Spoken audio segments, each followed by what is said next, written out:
Bonjour à tous. Lorsqu'on a déjà fait des cours d'analyse ou de calcul différentiel, l'une des choses qu'on traite comme la plus facile possible, c'est quoi? La dérivation. Parce qu'on se dit que c'est très simple, il y a un certain nombre de formules qu'il faut appliquer et c'est bon. Par exemple, si j'ai x à la puissance 5 que je veux dériver, je vais juste descendre ce 5 ici et faire 1 moins 1 et avoir donc 5x à la puissance 4. Cependant, parfois, ça devient un peu plus compliqué. Par exemple, si je change les places ici et que je fais 5 à la puissance x, dériver devient un peu plus compliqué. Cependant, ce n'est pas si compliqué que ça si tu arrives simplement à remplacer ceci par exponentielle de x ln de 5. Et donc, tu appliques la dérivée d'une fonction exponentielle, c'est-à-dire lui, il descend ici. J'aurai donc ln de 5 multiplié par exponentielle de x ln de 5. Cela dit, il peut arriver des situations où on ne sait pas du tout comment dériver. Parce que utiliser les techniques de dérivation vont nous prendre un temps fou. C'est le cas que nous avons ici. Si j'ai f de x qui est égal à 2 à la puissance x moins 1, facteur de 2 à la puissance x moins 2, facteur de ainsi de suite jusqu'à 2 à la puissance x moins 10, comment est-ce que je dérive cela? Mais le but de cette vidéo, ce n'est pas de déterminer la dérivée pour tout x, mais de déterminer la dérivée lorsque x est égal à 0. Vous allez penser à quoi afin de pouvoir déterminer cette valeur de f' de x en 0? Moi, je vous propose deux méthodes. La première méthode que je vais appeler la méthode classique, c'est d'utiliser simplement la définition de la dérivée en un point, c'est-à-dire la limite du taux de variation. Mais ensuite, je vais vous proposer une seconde méthode que je pourrais traiter de méthode à controverse. Commençons par la première méthode. Donc, l'idée simplement, c'est quoi? Si f' de x existe en 0, alors on aura f' de 0 qui sera la limite lorsque h tend vers 0 de f de x plus h où x ici est égal à 0, donc 0 plus h moins f de 0, le tout divisé par h. En d'autres termes, c'est simplement la limite lorsque h tend vers 0 de f de h moins f de 0, le tout divisé par h.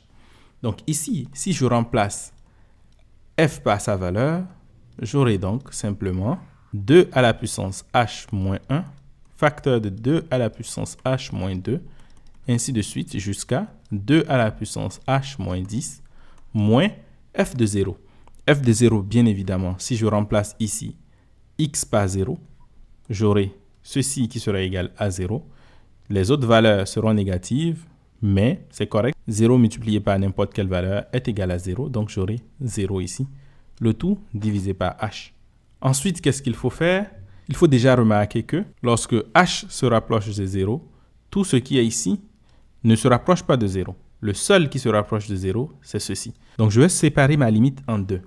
Et donc, avoir la limite lorsque h tend vers 0 de 2 à la puissance h moins 1 divisé par h multiplié par la limite lorsque h tend vers 0 de 2 à la puissance h moins 2, facteur de 2 à la puissance h moins 3, et ainsi de suite jusqu'à 2 à la puissance h moins 10.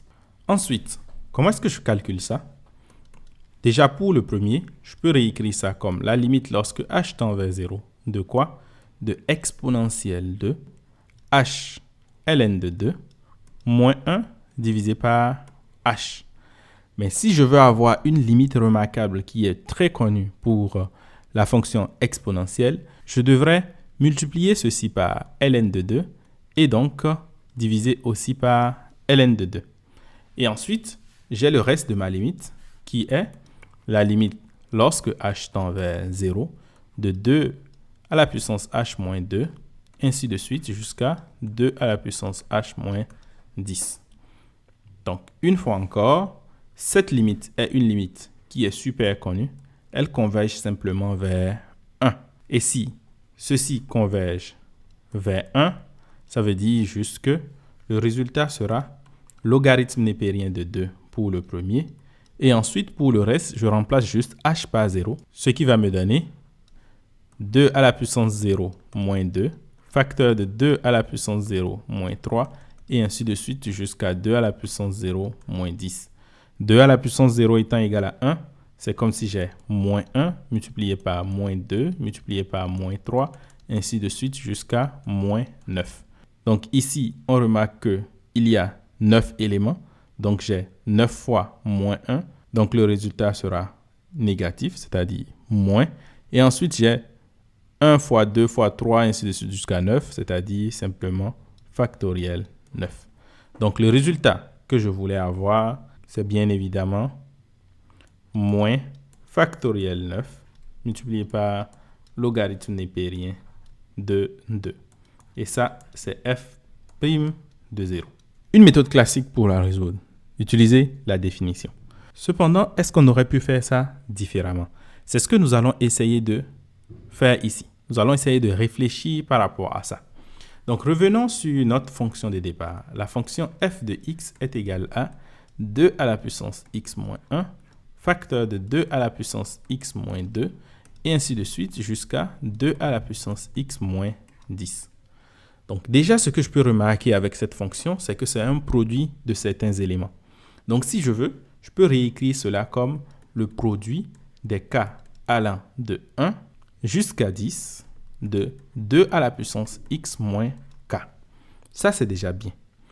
Maintenant, si on occulte le fait que la fonction peut être négative ou nulle, si j'applique le logarithme népérien, qu'est-ce que cela va me permettre d'avoir?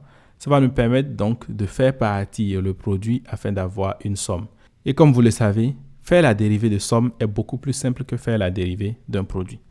En d'autres termes, c'est que si jamais f de x était positif, on aura logarithme népérien de f de x qui est égal à quoi?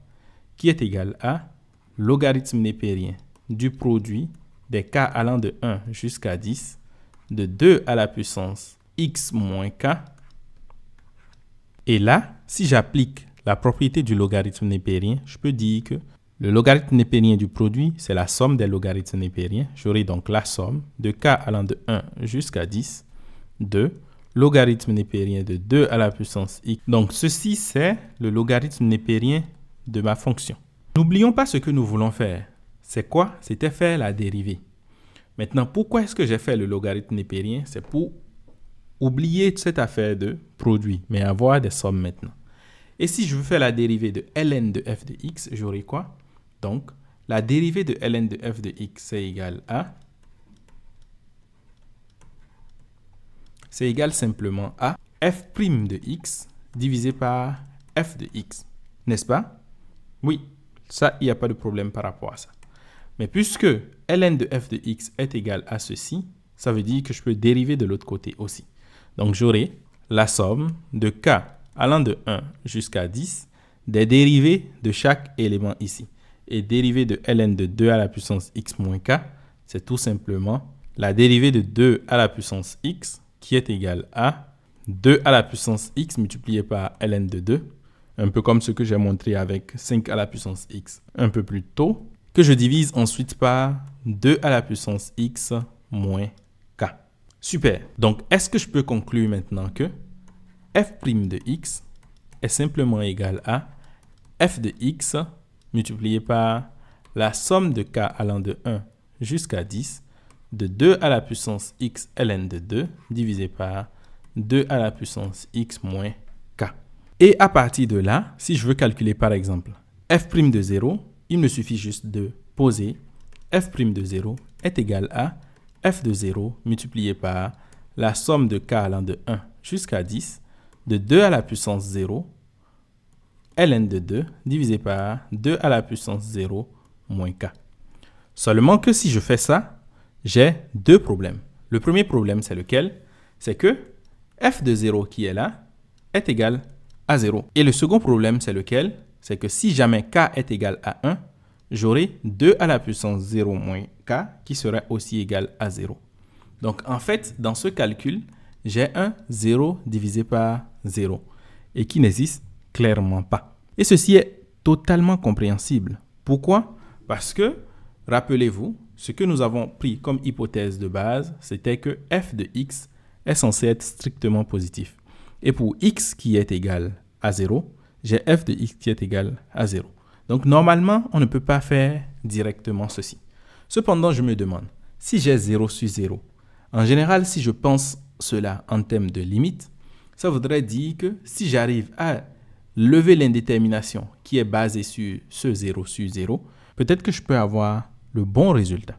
En d'autres termes, si je sépare simplement ce qui me donne le 0 et le 0 au dénominateur, ce serait intéressant.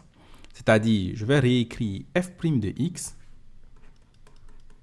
comme étant égal à f de x divisé par 2 à la puissance x moins 1 multiplié par 2 à la puissance x ln de 2 plus la somme de k allant de 1 jusqu'à 10 de 2 à la puissance x ln de 2 multiplié par f de x, le tout divisé par 2 à la puissance x moins k.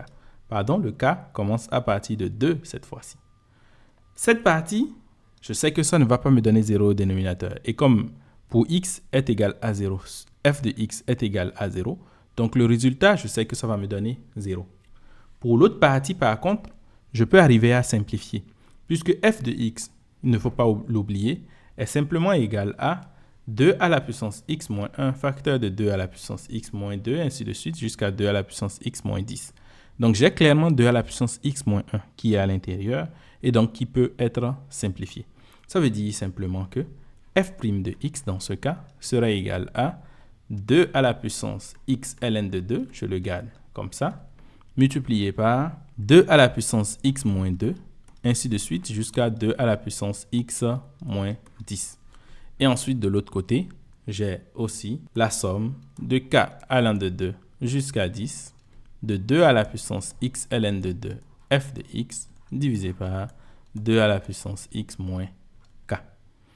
Et ensuite, lorsque je vais poser que x est égal à 0, j'aurai f' de 0 qui sera égal à 2 à la puissance 0 ln de 2 multiplié par 2 à la puissance 0 moins 2 multiplié par 2 à la puissance 0 moins 3, ainsi de suite jusqu'à 2 à la puissance 0 moins 10, plus cette somme ici dans laquelle on a f de x qui est égal à 0 lorsque x est égal à 0. Donc, je sais que lui va me donner 0. Je sais que lui, c'est le calcul que j'ai fait un peu plus tôt. Il va donc me donner moins factoriel 9. Lui, il va me donner 1, ce qui me donne donc comme résultat f' de 0 qui est égal à moins factoriel de 9 multiplié par logarithme népérien de 2. Donc, j'obtiens exactement le même résultat qu'avant. Cependant, il ne faut pas oublier que j'ai fait beaucoup de boudes en essayant de le faire de cette manière, puisque mes hypothèses, c'était que f de x est égal à 0. Et si j'essaie de voir les valeurs pour lesquelles f de x est égal à 0, il faut que x, par exemple, soit supérieur à une valeur de telle sorte que 2 à la puissance x moins 10 soit positif. Et cette valeur est clairement plus grande que 0.